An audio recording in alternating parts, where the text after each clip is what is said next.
Good morning. Good morning. Day 7. We're 1 week in with this Unbound conversation. What I'm doing is taking 35 different mornings, sans the weekend, and walking through basically what it's like to live an autonomous, unbound life. And it's not what you think. A lot of people think autonomy and freedom is being free from things or being free of things, but it's about being free for life, for living. And there's nothing you need to get away from because you're walking in a way that everything is where it needs to be. So we're 1 week in. Let that sink in for a second. I remember years ago, for almost 5 years, I did a Sunday afternoon live Q&A for sometimes 2 hours. And it's interesting, as I started that 5th year and things got a little sticky and I sort of lost myself in some ways, lost myself even more. I'm like, wow, I've been doing this for a long time. It just felt natural. It felt like something that I was always supposed to be doing, right? Yet it wasn't necessarily me, because every Sunday night I was always preparing and always thinking and trying to get the technology correct. And now what I do is I just sit down. I sit down and I just have this conversation. This is real. Real life is not about preparation for performance or presentation. I mean, there's a time and place for those things, but they're so small in the context of living. So here we are, 7 days, 1 week in. I want to acknowledge that for a second. For those of you who've been walking with me, this is a whole week of showing up. For me, it's 1 week of showing up, 1 week of sitting in some genuinely uncomfortable territory for some of you. For those of you who are actually following the work, you're looking at signals that you've been ignoring your whole life, stories that you've been handed, contracts that you've been running, and that's not nothing. That's actually the hardest part of the work, the beginning, the impetus, the start, when you're doing the interior excavation without yet knowing what you're going to find. And really, sometimes not even knowing what you're looking for, right? So take a breath. You showed up, and that matters. So now let's talk about what's on the other side of all that excavation. Today, I want to introduce you to my favorite stage in the whole pathway, the one that changes the feeling of everything. Curiosity. That is the second stage. In the framework that I teach, the 6 stages of autonomy, the first stage is comfortable. That's where most people start. Comfortable, but slowly disappearing. Organized around the management of discomfort rather than the pursuit of being alive. And then something shifts. That alignment happens, either gradually or all at once. A crack appears in the structure. You hear the signal. You start to see the invisible contract. You feel the gap between who you are performing and who you actually are. And when that happens, you have a choice, see. You can panic, run around with your hair on fire, or you can shore up the structure and go back to go back to comfortable. Most people do that, right? Several times, in fact, over and over again for decades. The first few times the crack appears, most of us grab for the spackle. Now I'm going to forget that. We'll paint that like it never happened. Or you can get curious. Curiosity is not a passive state. And I want to be very clear about that. When I say curiosity as a stage in this framework, I don't mean mild intellectual interest. I don't mean entertainment. I mean the active, deliberate, courageous choice to lean into the unknown, to get genuinely interested in what you don't get to know. And what you don't yet know and what you're getting to know about yourself rather than retreating from it. Curiosity is the choice to make your own interior landscape worth exploring. But what does it do? See, here's what changes when you move from comfortable to curious. The relationship to discomfort changes. The comfortable stage, discomfort is a threat, something to manage, something to move away from as quickly as possible. Got to get away from this. But in the stage of curiosity, when you're curious, discomfort becomes information. It's like some of my mantras. My pain is my power. My fear is my fuel. My triggers are my treasures. That's curiosity. Curiosity brings information out of discomfort. Discomfort begins to be delight because it's like data. There we go. My discomfort is my data.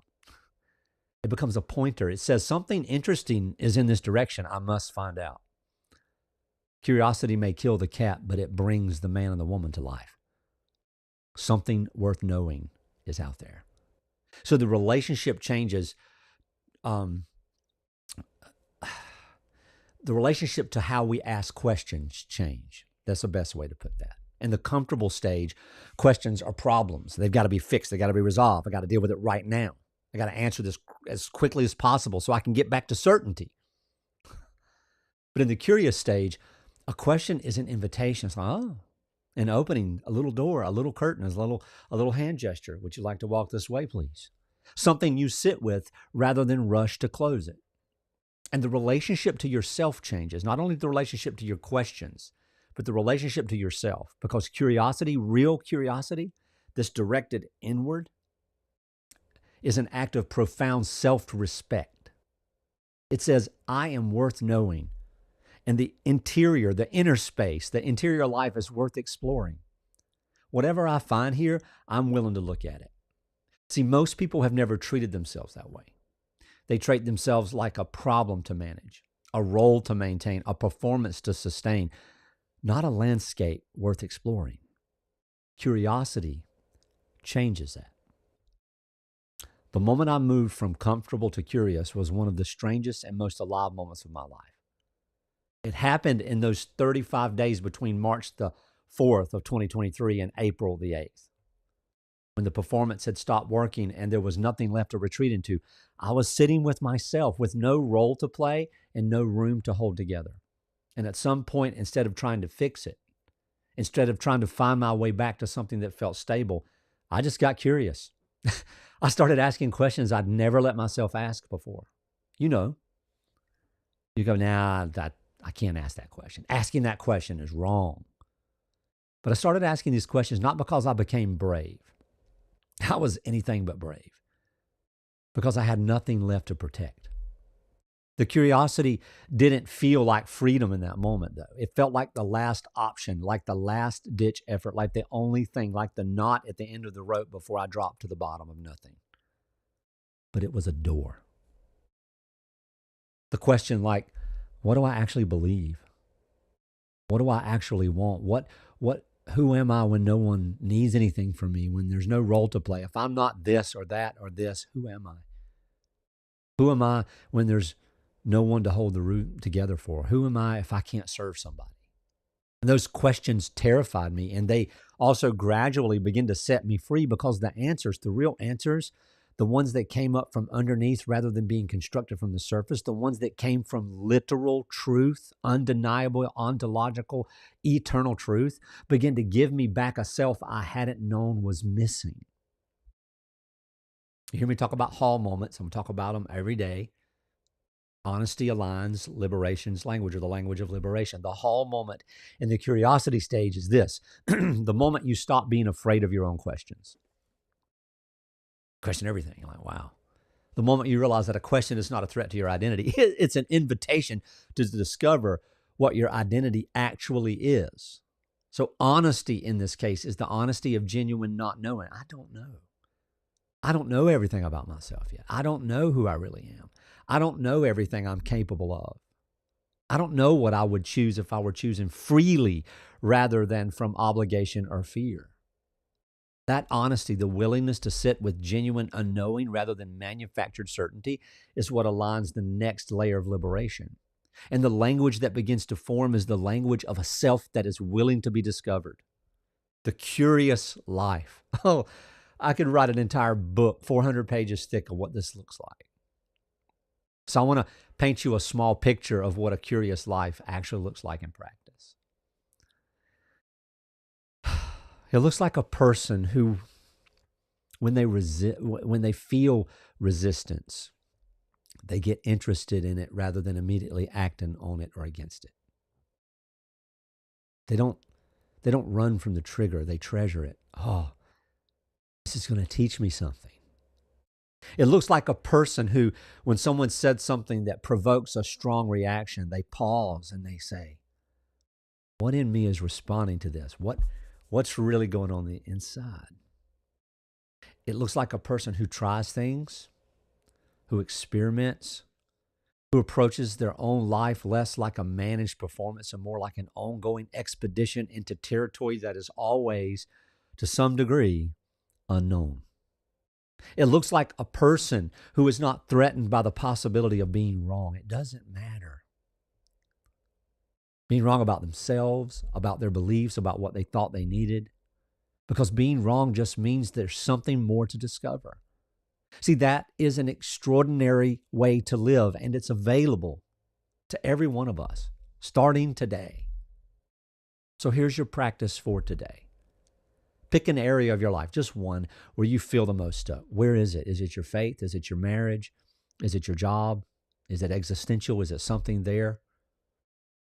The most certain that you already know how it is and how it's going to stay. That's where I want you to see. You feel the most stuck, the most certain that you already know how it is and how it's going to stay. And instead of bringing your conclusions to it, bring a question. What if I don't actually know everything about this? What if there's something here worth being curious about? What would I find if I explored this with genuine openness instead of settled resignation? So you don't need the answer today. You just need to make the question real. So this is day 7, one full week. Tomorrow, we're going to talk about something that doesn't get enough airtime in transformation, and that's grief. That was the hardest thing for me to swallow, but I understood. I came to know what it has to do with freedom. Grief is not a detour, but most people skip it. And when you skip grief, you always have to come back to grief because there's no way to freedom apart from grief. Every day, Monday through Friday, 9 a.m. Eastern, I'm right here, live right now. It's 9:12 and 31 seconds. See you in the morning. You be well, and let's set you